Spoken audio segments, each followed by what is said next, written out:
আসসালামু আলাইকুম বন্ধুরা, একটি শিক্ষামূলক গল্প আপনাদেরকে শোনাই। যেটার মূল থিম হচ্ছে যে আমাদের যা দক্ষতা আছে সেটাকে যদি আমরা কাজে না লাগাই তাহলে আস্তে আস্তে আমাদের দক্ষতাটা কমতে থাকে।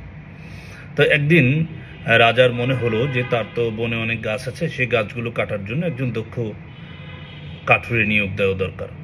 তো তিনি অনেক খোঁজাখুঁজি করলেন এবং মূল রিকোয়ারমেন্টস ছিল যে কাঠুরে যিনি বেশি বেশি গাছ কাটতে পারেন ওনাকে তিনি নিয়োগ দিবেন।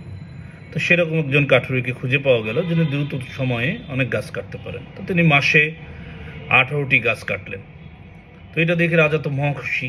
রাজা মহাখুশি দেখে তাকে পুরস্কৃত করলেন এবং তাকে প্রধান কাঠুরি নিয়োগ করলেন। কিন্তু মাস যেতে যেতেই দেখা গেল যে পরবর্তী মাসে তিনি 15টি, তার পরবর্তী মাসে 12টি, এইভাবে কমতে থাকছে।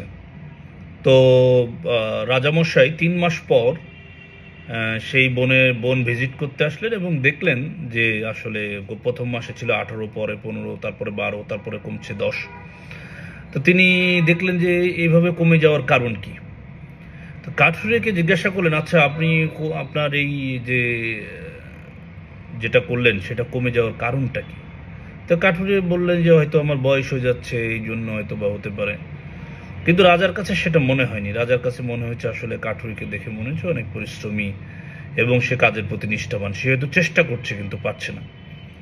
তখন রাজা তাকে বুদ্ধি করে জিজ্ঞাসা করলেন, আচ্ছা আপনি বলেন তো যে আপনি গত কতদিনেই এই কুঠার যে আপনি যে কুড়াল, সে কুড়ালে আপনি ধার দিয়েছেন? তো সেটা শুনে তো একটু চিন্তায় পড়ে গেল যিনি কাঠুরি ছিলেন, তিনি চিন্তায় পড়ে গেল। তিনি চিন্তায় পড়ে যাওয়ার পর তিনি খেয়াল করলেন যে আসলে সত্যি তো আমি তো গত কয়েক মাসে তো আসলে ধার দেই নাই। তখন তিনি রাজামশাইকে যে বললেন, রাজামশাই আসলে টার্গেটের পিছনে দৌড়াতে দৌড়াতে, কাজের পিছনে দৌড়াতে দৌড়াতে এমন অবস্থা যে আমি আমার কোঠারে ধার দেওয়ার সময় পাইনি। তখন রাজামশাই এবং যিনি কাঠুরি তিনি বুঝতে পারলেন যে কেন আসলে তারা তাদের টার্গেটটা ফিল আপ করতে পারেনি। তো এটা থেকে আমরা বন্ধুরা কি শিখতে পারলাম, সেটা হচ্ছে যে আমাদের যে দক্ষতাগুলো আছে সেই দক্ষতাগুলোকে যদি সঠিকভাবে কাজে লাগাতে না পারি, সঠিকভাবে যদি সেটার পরিচর্যা করতে না পারি, তাহলে আমরা যতই টার্গেটের পিছনে দৌড়াই না কেন, যতই সামনের দিকে এগিয়ে যেতে চাই না কেন, আমরা কিন্তু ঠিকই পিছিয়ে পড়ব।